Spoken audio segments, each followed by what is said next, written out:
Hey YouTube, what's going on? It's me, Crazy Kembe. How's everybody doing? I'm doing good. I'm doing alright. Well guys, I just finished seeing the Ace Attorney live action film. It's actually a film I want to see for some time now.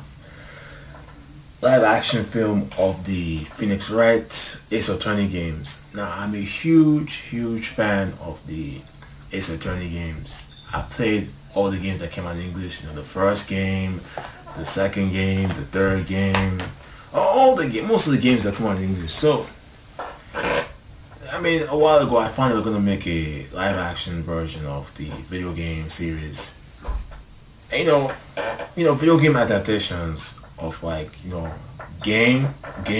live action film adaptation of anime are always interesting, but they never really deliver because they always they usually are garbage. But so going to see this film, I really had no expectations because I felt they were probably going to mess it up. But it seems like it seemed like a really ambitious project that they had. Takashi Miike, who's like a big time Japanese director who does like different genres, and he had all these well respectable name actors, playing all the roles.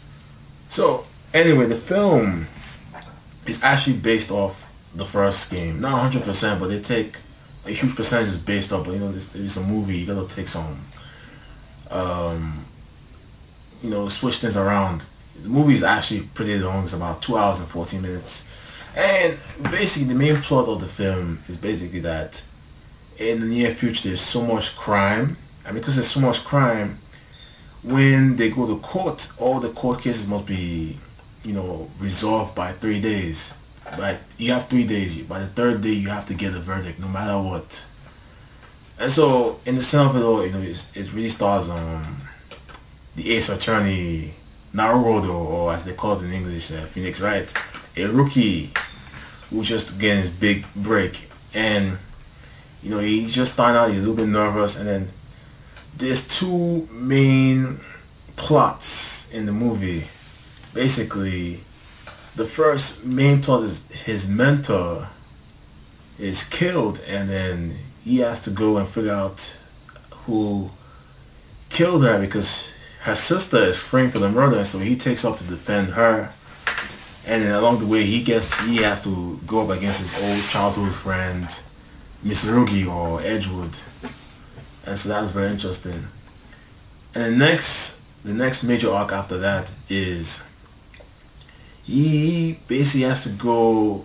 He has to go against a prosecutor that has never lost, and at the center of it was an old case that dates back from 15 years ago, and how it all ties into everything that's going on right now.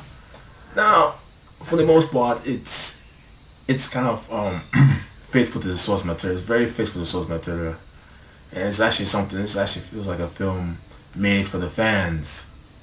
And the characters are really colorful, catchy, and it feels so surreal. It doesn't feel realistic. It feels like a video game. But I was surprised how much detail was put into it. The actors really get into their role, and everyone seems to be having fun.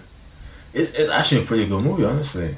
It's actually one of the best, if not the best, video game adaptation I've seen so far. But my problem with the film is that I feel, for the sake of what's what I'm trying to say, for the sake of trying to put everything into one movie, they had to cut corners and kind of rush things through. Because going back to narrative, my problem is narrative, because they have two plot points. Basically, when he has to avenge his mentor, and then when he faces off against the prosecutor that never lost in 15 years. I feel this film should have been cut into two parts, made into two films, because the first part, when he has to avenge his mentor, there's so many, they kind of rush through it. You don't really get some of the characters time to develop, like like his mentor sister, Maya. Doesn't really give her enough time to develop, and so she's kind of fairly undeveloped. But a huge part of the film, I'll say about an hour and 30 minutes, deals with the second case. But I feel if they had made it two films, maybe about an hour and 30 minutes each, I think it would be more fleshed out. But for the most part, the film is solid.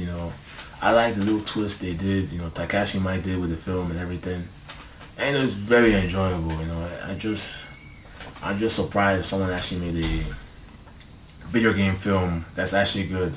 And it really brings the question of why did this film succeed where other video game or anime adaptations failed. And my opinion is that because people behind this film are fans and are really familiar with the source material, and usually in the case of the other adaptations, they're not people who are familiar with the material and they're just there to try and make a quick buck and don't really listen to what the fans want or how the fans will perceive it. But it's a very fun movie.